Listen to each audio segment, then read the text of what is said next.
YouTube. Lydia Huston, this mic is all yours. Thank you, Lynn. Thank you again. I am so glad to be back uh, doing this because it's been such a tremendous help for me. I was so disappointed about the year that I was not able to do it. Circumstances beyond my control and whatnot. But now that I'm back, I have so much to share with you.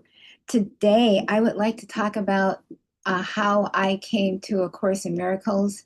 And it's just a fascinating journey. It's fascinating to me because I can hardly believe that it happened like that. But when I was 11 years old, this was quite a bit before the course, you know, it uh, came to be published. Um, I I remember I had the opportunity to go somewhere with some friends, and I told my mom, who's a single mother, we didn't have a lot of money, but we definitely weren't deprived, but we didn't have a lot of extra money. I said, Mom, I don't know what to wear.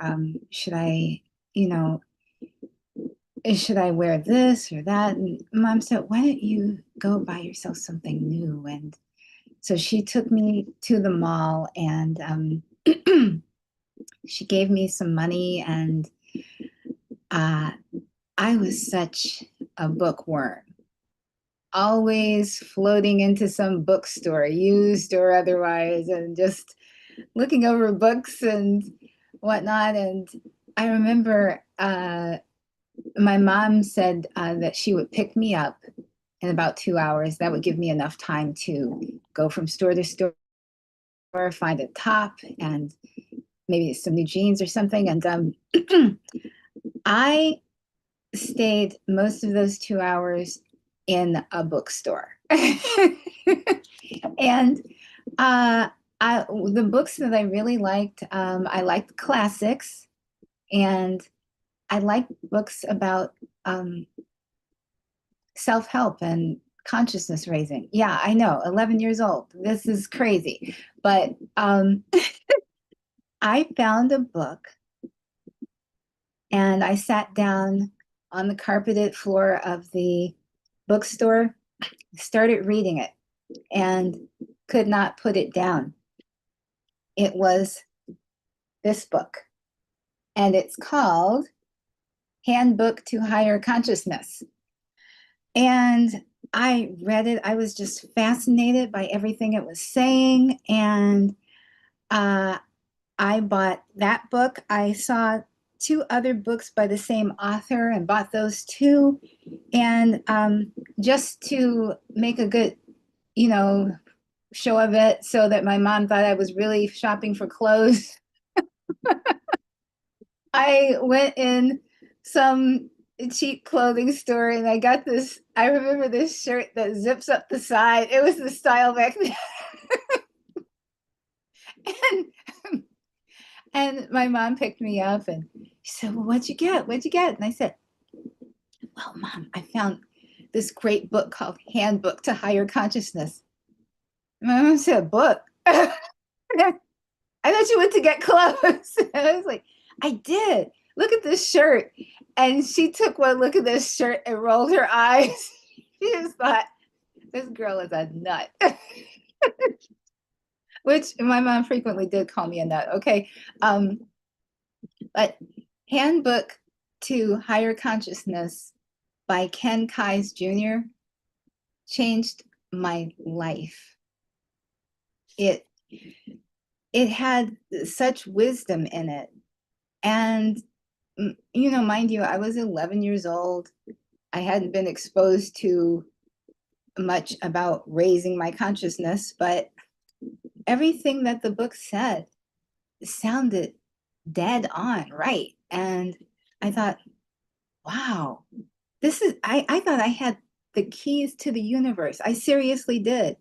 And I will be sharing these teachings with you because of how they prepared me to study A Course in Miracles. Now, the Handbook to Higher Consciousness, the core teachings are the 12 pathways to higher consciousness. And I'm just going to go over them briefly, and then I'm going to tell you exactly why thinking this way and living this way since I was 11 years old prepared me to find the Course in my 40s. So here they are, the 12 pathways to higher consciousness.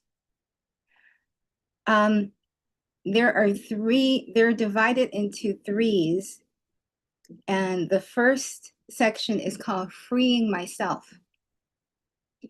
I am freeing myself from security, sensation, and power addictions that make me try to forcefully control situations and people in my life and thus destroy my serenity and keep me from loving myself and others. Now, we all know that the Course tells us that we are not at the mercy of our ego. We have a choice, and we can choose to think with or see things with the Holy Spirit or see things with the ego. Now, what this is saying is we can free ourselves because we do have a choice. And that's something that was startling and shocking to me, simply because I thought things happen, they affect you, and you don't have any choice over it. But that made me feel empowered. The second pathway is I am discovering how my consciousness dominating addictions create my illusory version of the changing world of people and situations around me. Now, the Course goes a step further, saying it's all illusion, the people, the situations, everything. But that idea was, again, new to me. When this book, when the author Ken Kais speaks of addictions, he's talking about demands programmed into our minds by the ego that make us suffer if those demands aren't met. And Ken Kais calls those addictions. And I like that term because we're addicted to all sorts of things every day. We're addicted to respect. We're addicted to success. We're addicted to looking good. We're addicted to all sorts of things. And when we can't get those things, we cause ourselves to suffer. So when he speaks of consciousness dominating addictions, it means that your mind is so focused on having these demands met that you can't find the happiness that is around you. You can't find the joy that is around you. And that leads us to number 3. I welcome the opportunity, even if painful, that my minute-to-minute experience offers me to become aware of the addictions I must reprogram to be liberated from my robot-like emotional patterns. Now, we have to really unpack that one because there's a lot in it. So, the minute-to-minute experience, even if painful, that it's a little scary, but whatever happens, it's an opportunity to become aware of the addictions I must reprogram. And when Ken Kais talks about reprogramming, he's talking about up-leveling those ego-backed demands into preferences. And I know that may be, I don't know, it may seem like, well, what's the difference between a preference and a demand? Well, if a preference isn't met, you can go on and live a happy life. I prefer soy milk rather than almond milk on my cereal. That's a preference.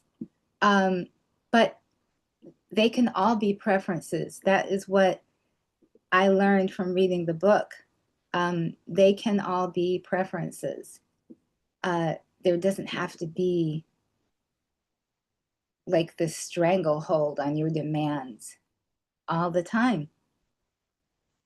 So when he speaks of reprogramming, he's talking about, you know, making all of those demands into preferences so that you don't suffer when it doesn't happen for you. And welcoming the opportunity, even if painful, that could be anything. But we're confronted with our addictive demands on a daily basis. So I like the idea that I can welcome the opportunity just so I can see where the addictive demand is. And the addictive demand could be anything. What if you're addicted to, I keep going back to respect.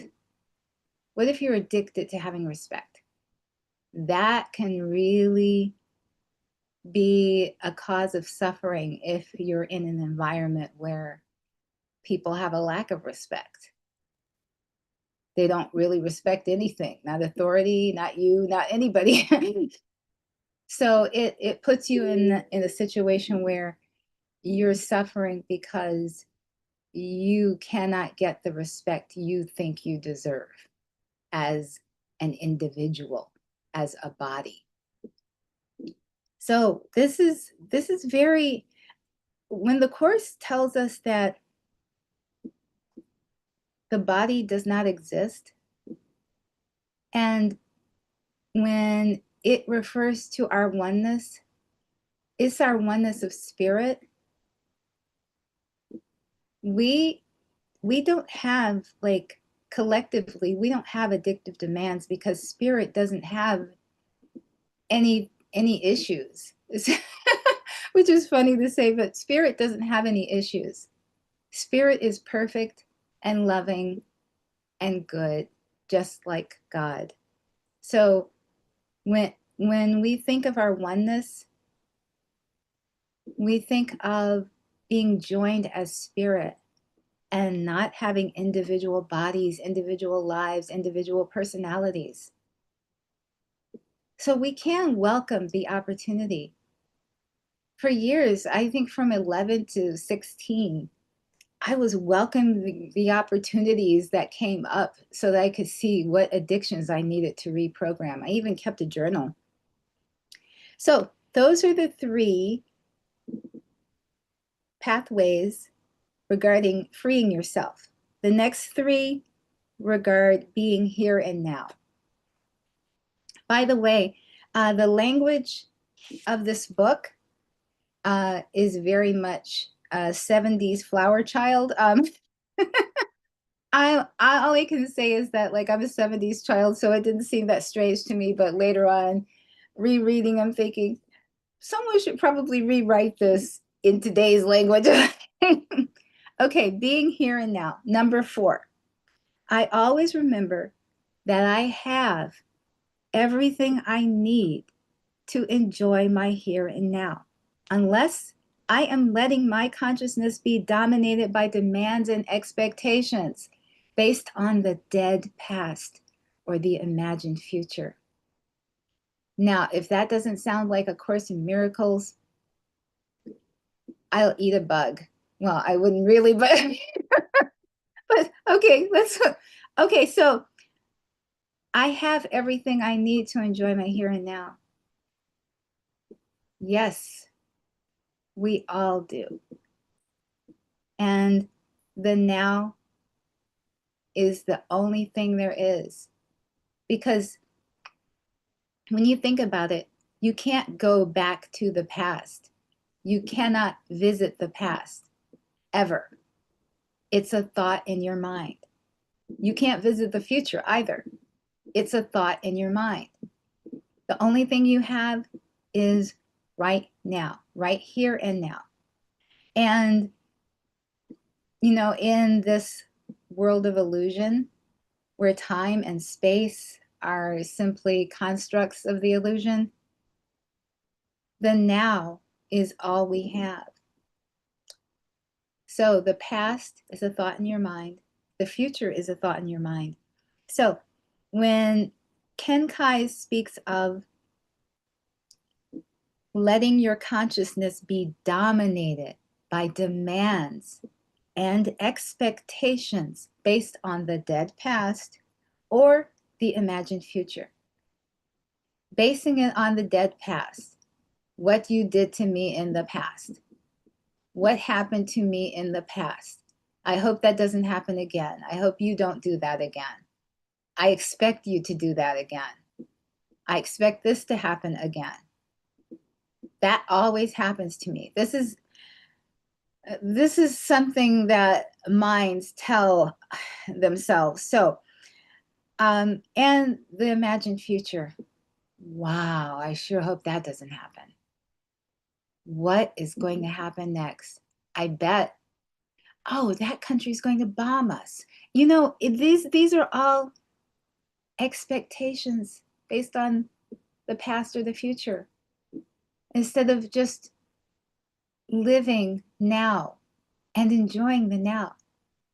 In this now moment, you are safe and you should enjoy your happiness, because that's all there is, this now moment. Number 5. Pathway number 5 is one of my favorites because the Course takes it a step further. But I like this. I take full responsibility here and now for everything I experience, for it is my own programming that creates my actions and also influences the reactions of people around me. Now, the author definitely means that we create our experiences by how we behave now. He wasn't thinking, and he never said in any of his books that there was this massive guilt that the Son of God has an illusory consciousness that split itself off from the whole and is dreaming this illusory dream of madness and murder and sin and destruction. And it doesn't say anything like that. It speaks more about what we create here and now with our own actions and how we need to take responsibility for that. I'm okay with that. But I did like hearing that the whole thing, the whole stage that we call the world, the universe, whatever, was created by that illusory consciousness so that we could escape from the guilt that we feel over the separation from God, which never actually occurred. I'm very, I was very encouraged by that. So this is just definitely speaking on the level of form, which is fine, but the Course took it more than a step further. It took it yards further, and I was very happy to learn those teachings. Number 6, pathway number 6 is a really good one. I accept myself completely here and now and consciously experience everything I feel, think, say, and do, including my emotion-backed addictions, as a necessary part of my growth into higher consciousness. And by the way, I know that the Course does not really use terms like consciousness because consciousness actually in the Course implies separation. We have to have something to be conscious of. But I know that the author, Ken Kai's, meant a higher plane of experience. So he wasn't actually thinking of the subject object thing. He was sort of thinking that um, our growth, our spiritual growth, definitely depends on accepting ourselves and everybody else right where we are, here and now. So if you are not able to embrace certain ideas presented in A Course in Miracles, accept that and just know that your enlightenment will come regardless of where you are here and now. So, oh my goodness. Okay, so we had a power outage early, and my other computer just powered on in some weird way and made some weird sound. But I won't bother about it. By the way, the reason I have two computers is because that computer is so old, it still plays DVDs, and so I use it occasionally for that. But okay, so accepting myself completely here and now, that is a tough one for a lot of people because when you are on this spiritual path, a lot of times you tend to judge yourself and judge yourself harshly. Even I did this at 12. Sometimes I thought, wow, why can't I just learn this? Why can't I do it? After I had, an angry outburst at my sister or something, I mean, why can't I just do this? And um, the thing is, where I am here and now, I did it a lot of the time. I was able, in fact, I got quite the reputation for being unperturbable, which that was a false impression because I was actually thinking of these ideas and deciding how I would react to certain things. A lot of things, I mean, happen when you're that small and uh, you're just learning things. And I did have my moments, but most of the time I was thinking, this was just fascinating to me. What really fascinated me is that you could examine your life and make different choices.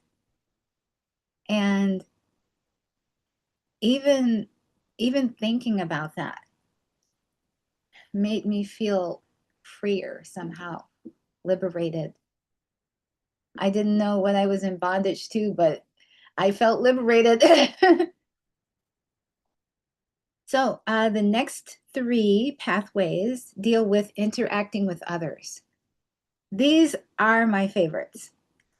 So pathway 7 says, I open myself genuinely to all people by being willing to fully communicate my deepest feelings, since hiding in any degree keeps me stuck in my illusion of separateness from other people. Boy, that sounds a lot like the Course. Opening myself genuinely to all people, not being afraid to be vulnerable. And since hiding in any degree keeps me stuck in my illusion of separateness. Of course it does. When you hide from people, it makes you feel very alone. no one understands you, but you're not sharing a lot. So there's not a lot that they can understand. Deepest feelings. Um, you don't you don't have to hide that you're not happy with something that's going on. You have the language to say that you're unhappy about something that's going on, and um, you can also say, I don't expect you to do anything about it. I just, want to let you know that this situation is very upsetting. Uh, or say you're in an intimate relationship with someone, and they they say something that makes you feel uh, undervalued, and you can say that. Um, Most of the time, we have this internal dialogue with ourselves going on. Oh, I'm not going to admit that I was hurt. Okay, why? uh, I'm not going to tell someone that, like, and be vulnerable. Well, you know what? The thing is, a human being would appreciate you being vulnerable, especially if you told them in a way that did not accuse them, did not blame them, did not try to make them feel guilty. Um, and all of this is accepting your own feelings. Now, this is a great book, by the way, because it did give me the language to express things without assigning blame to the person I was expressing it to. So, and in all regards, taking responsibility for your own emotions and your own reactions. So, pathway number 8. This one I had a problem with, even though I love this pathway. I didn't always do it, and I usually did it after the fact. So, pathway 8, I feel with loving compassion the problems of others without getting emotionally caught up in their predicaments that are offering them messages they need for their growth. Wow. There you have it. Feeling with loving compassion the problems of others. I I've run out of fingers, hands, and toes to count how many times I got caught up in the predicaments of others and ended up giving them money I don't have, giving them stuff that I really wanted to keep, making them banana bread that I didn't feel like making. So, yeah, this one is a really good one because feeling with loving compassion the problems of others without getting caught up emotionally in their predicaments, whatever their predicaments are. Um, I I like to say that, like, it's just a sign of, being very willing to help. But you know what? Sometimes you can help just by being there, just by listening. Not offering advice, by the way, just by listening. And that's a really big pathway that I ended up embracing it, but it was difficult. It was difficult because I was built a certain way, and I like to help. But sometimes helping looks different. And you have to be this is where the course comes in. You have to be aware that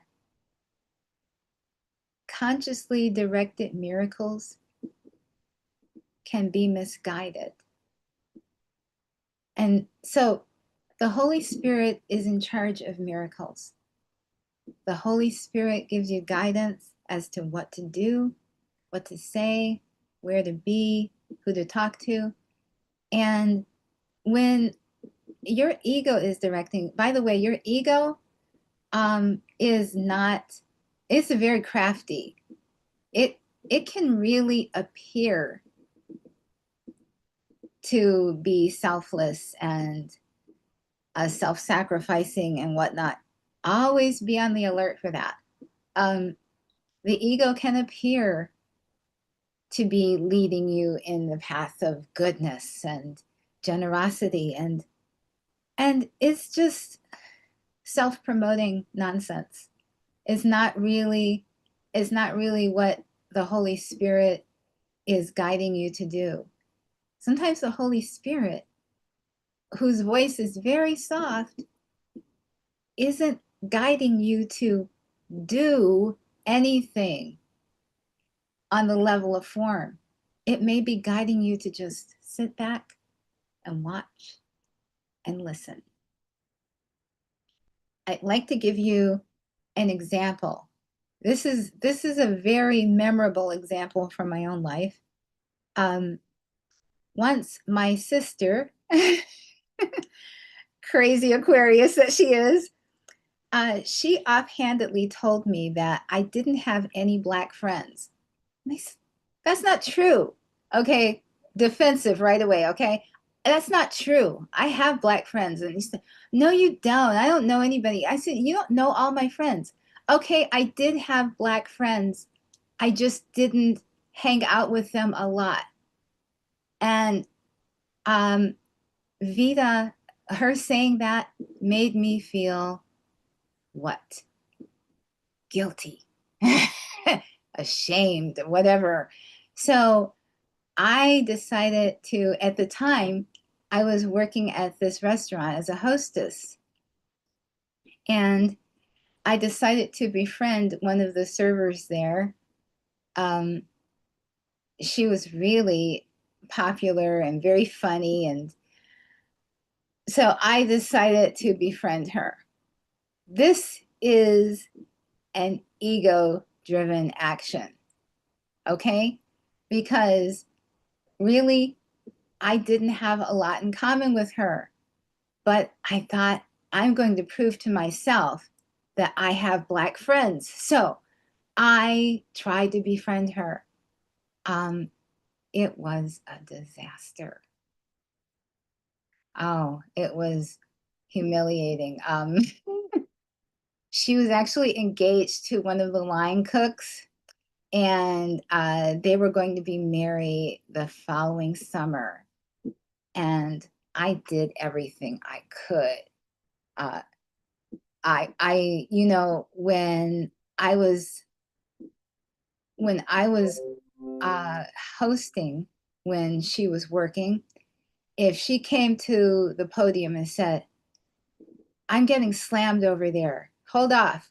Now, technically, I'm supposed to seat customers wherever there's a place for them, especially if a server's in one area that's, you know, has some empty tables. But I would sometimes seat the customers somewhere else.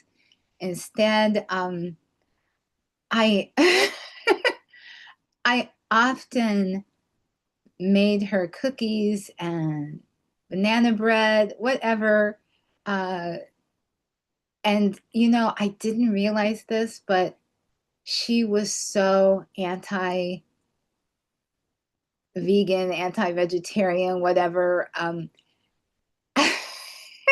She was not very accepting of my gifts, let's just say. And I got the feeling that she didn't really like me for some reason. So that made me try even harder. ego. Definitely, you know when the ego is at play in your life. Okay, so um, she had a bridal shower. One of those. It wasn't really a bridal shower. It was like a bachelorette party, and mysteriously, I wasn't invited. Big surprise. Okay, but I had a couple of friends there that they said they were going, and they said, "Oh, no, no, just stop by. You know, it's not that kind of deal. Just stop by." So I stopped by with my banana bread, and um, I rang the doorbell, and she opened the door, and I said, "Hi." I said, "I just stopped by to give you this." And they were definitely having a great time. I mean, there was a lot of loud music and um, a lot of laughter. And she took my bread and threw it in the garbage right in front of me. Okay.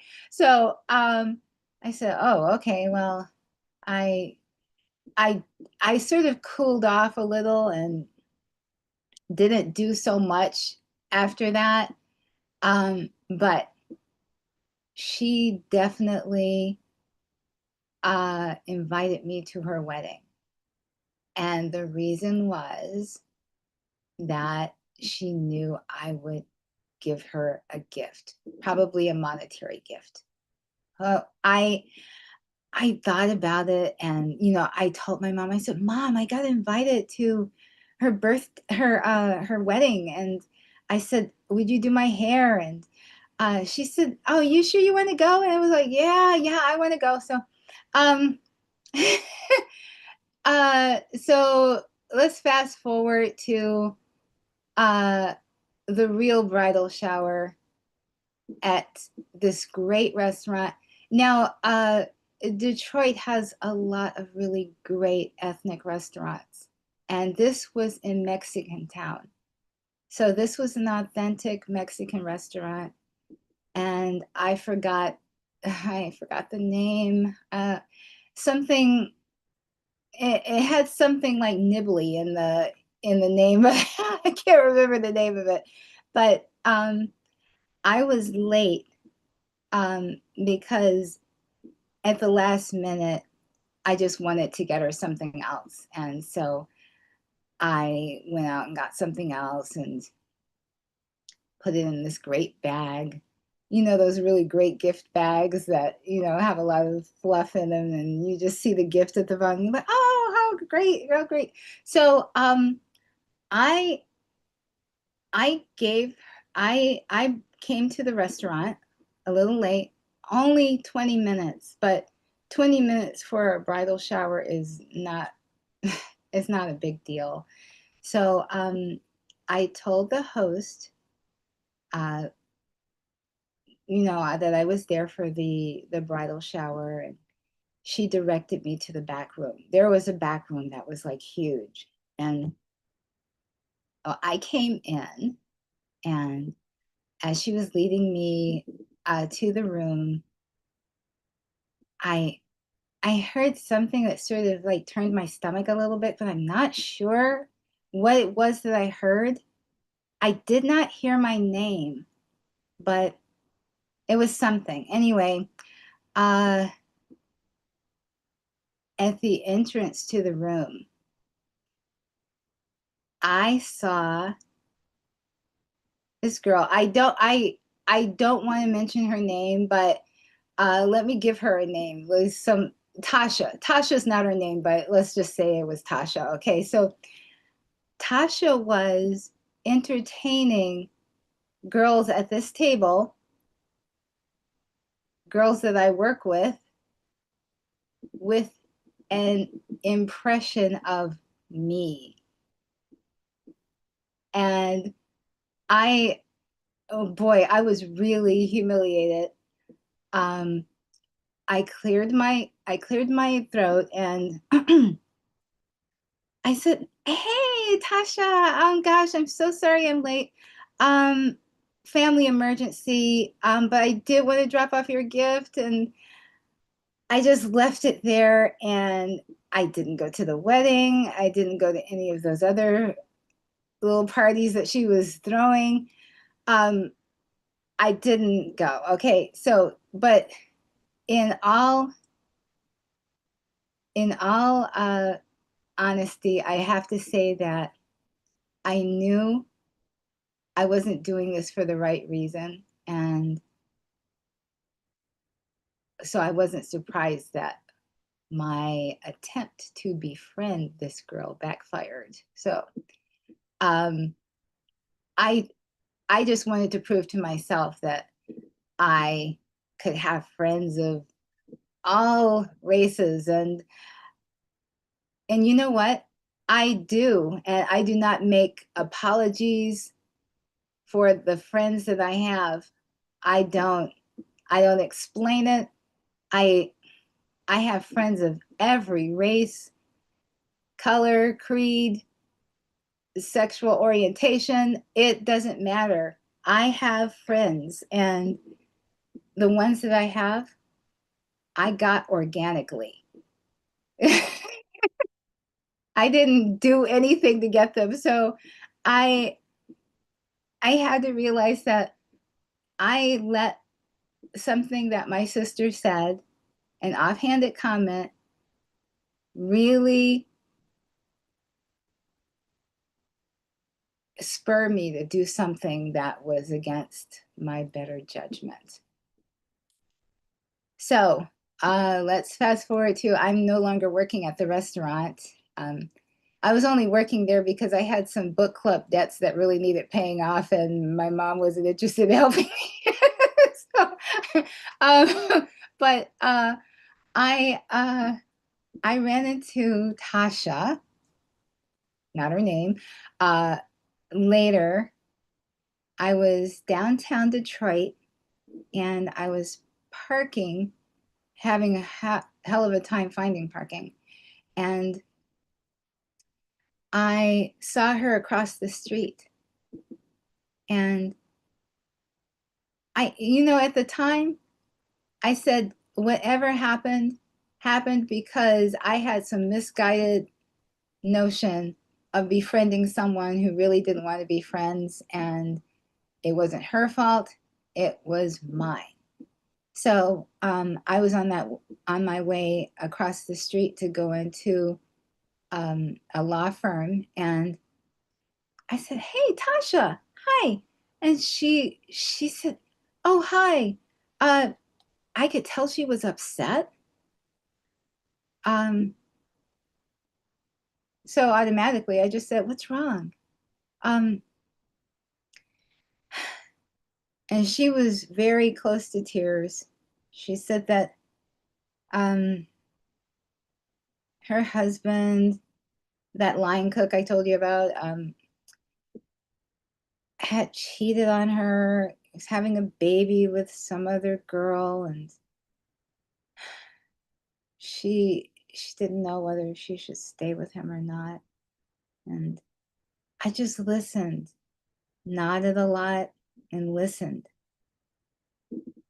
I and you know what occurred to me? That whole year of me trying to befriend Tasha was always involved me doing something. I never got to know her.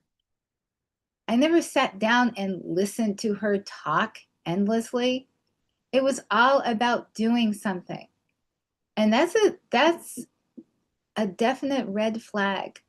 The ego will tell you that you always need to be doing something. And the Holy Spirit, the attitude of the Holy Spirit is I need do nothing. I need do nothing. I can do something, but I need do nothing. And I just listened to Tasha, um, until she said she had to go because, she needed to get in court and pay a ticket. The courthouse was across the street from the law firm. Anyway, I resisted the urge to say, "Hey, Tasha, why don't I give you my number and you call me and we can continue this conversation?" No, nothing like that. I quelled that ego. I said, "You are not going to make me make a fool of myself a second time." Okay? I listened. That's all she needed, was someone to listen. And I did that.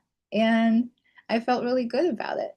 And I'm glad that I didn't force some future relationship that, was doomed from the beginning, because I was just not her cup of tea.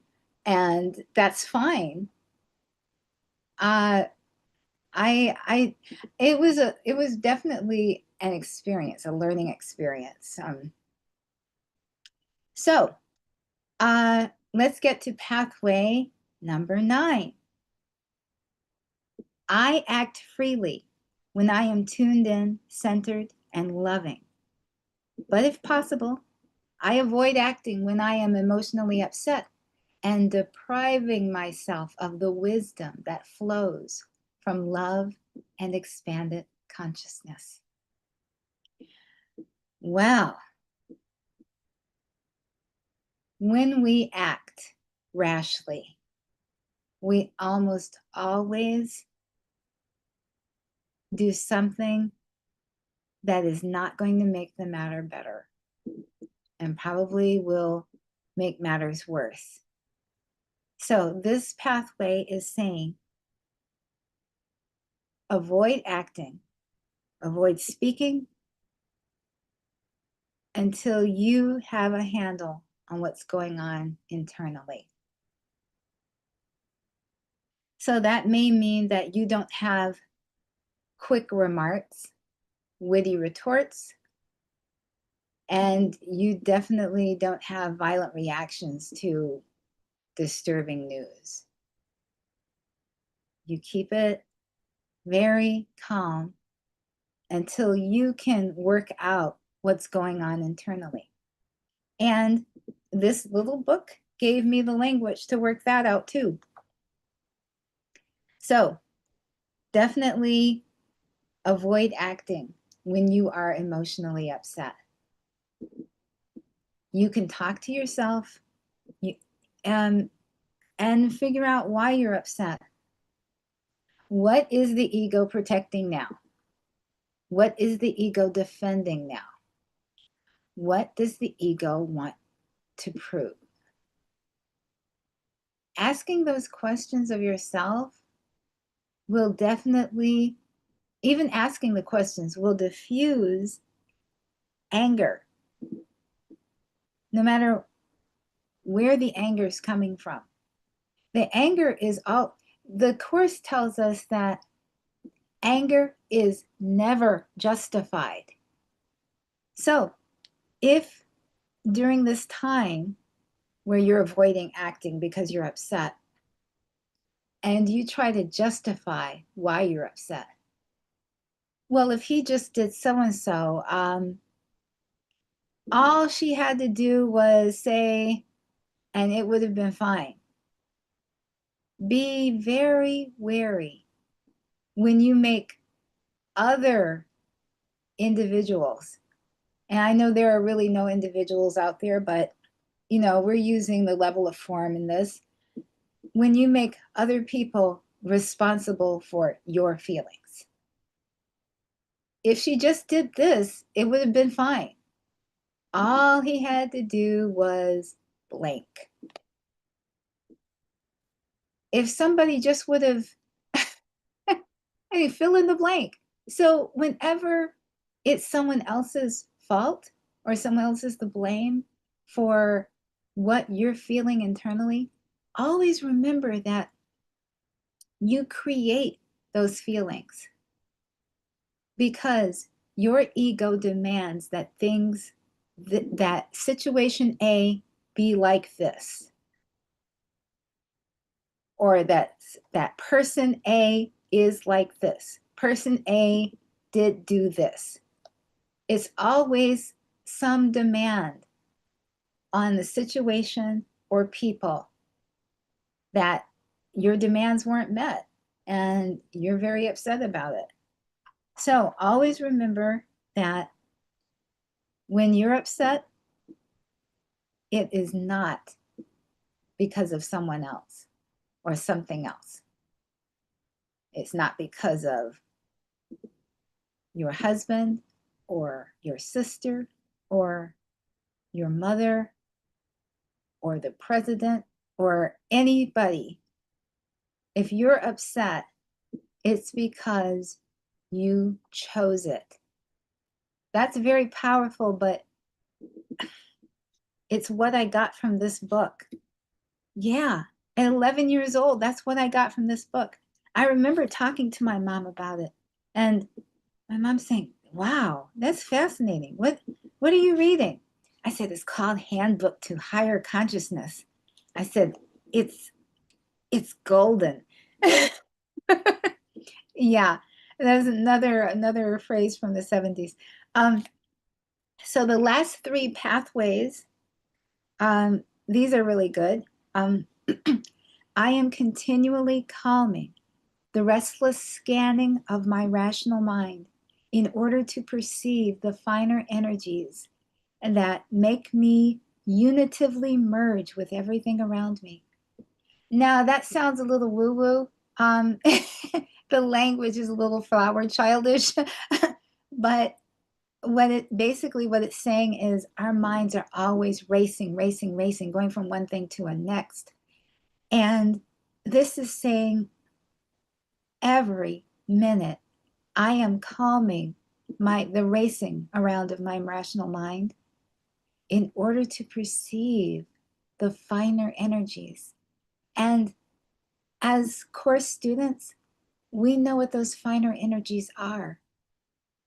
There's love and compassion and all sorts of good things floating around. And we can tune into them if we just stop racing around with our minds. And meditation does help. You can be in a meditative state and still carry on with your life responsibilities. It's not difficult. All you have to do is calm your mind. Stop it from racing from one thing to the next. Pathway 11. I am constantly aware of which of the 7 centers of consciousness I am using, and I feel my energy, perceptiveness, love, and inner peace growing as I open all of the centers of consciousness. So in this book, I was introduced to the centers of consciousness as the author Ken Kai's described them. Let me see, where are my centers of consciousness?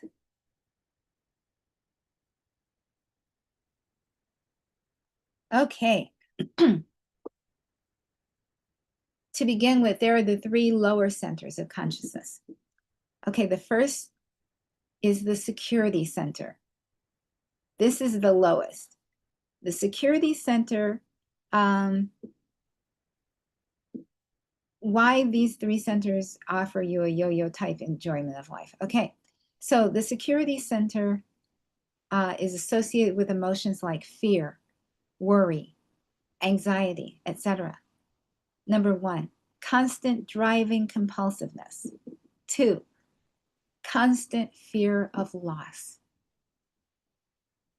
3, the rational mind can always trigger an unlimited chain of future possibilities to worry about.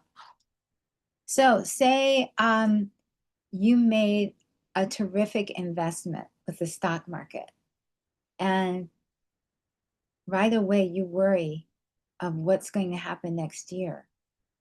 What will the stock be worth? Will I be able to get the money that I invested in it out of it. All sorts of things. It's the same thing with buying a house. So those are the security centers. And security doesn't have to be about things, as you know. It can be security of like having a great partner and then worrying that he or she will leave you. That's part of the security center. So you do anything to make sure that your partner doesn't leave. The second center is the sensation center.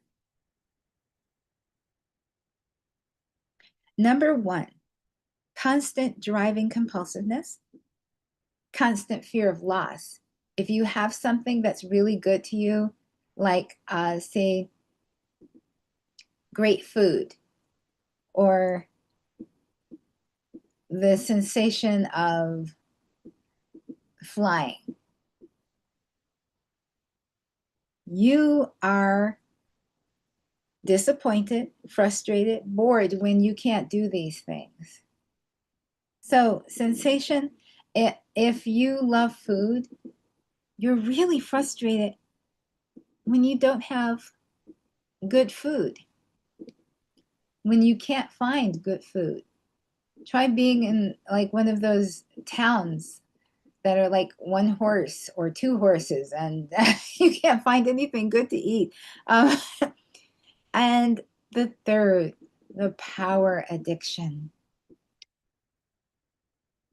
That addiction is related to resentment, irritation, hostility, hate, anger, etc. So power addiction deals with our sense of power, and it's a subtle one. Our sense of power could be the fact that our dog likes us better than other people, or the fact that you can get your rat to eat when other people can't. Power. The fact that you have kids that are really good and you're admired for how well your kids behave. Power. You're really successful, and if you didn't have that success, what would people think of you? What would be other people's view of you?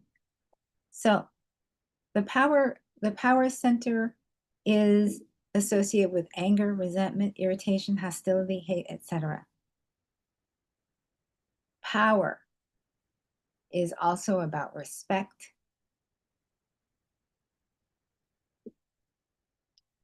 prestige,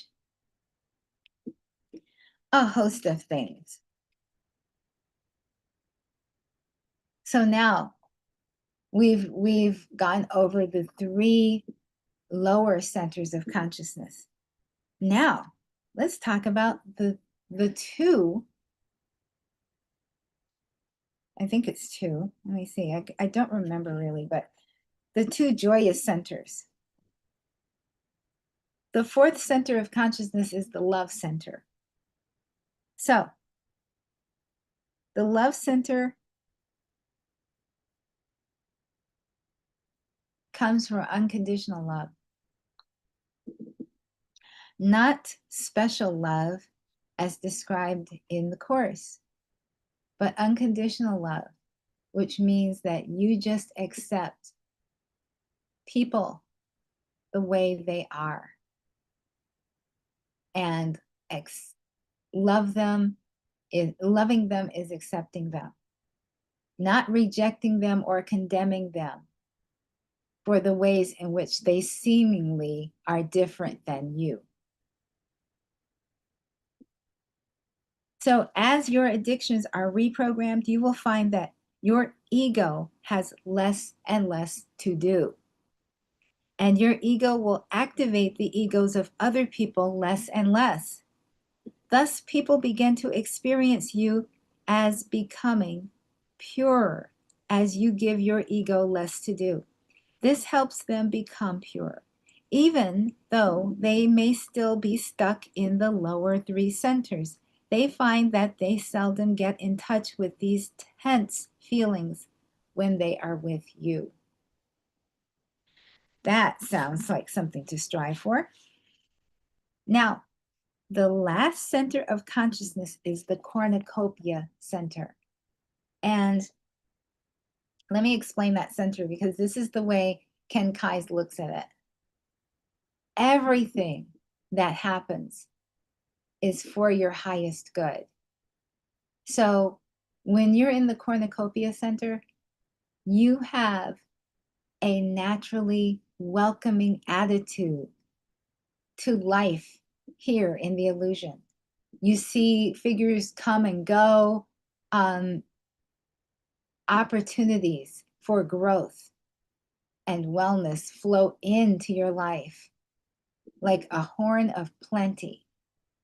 And you have all the experiences you need to become a much richer person internally. So the Cornucopia Center recognizes that everything that happens is for our highest good.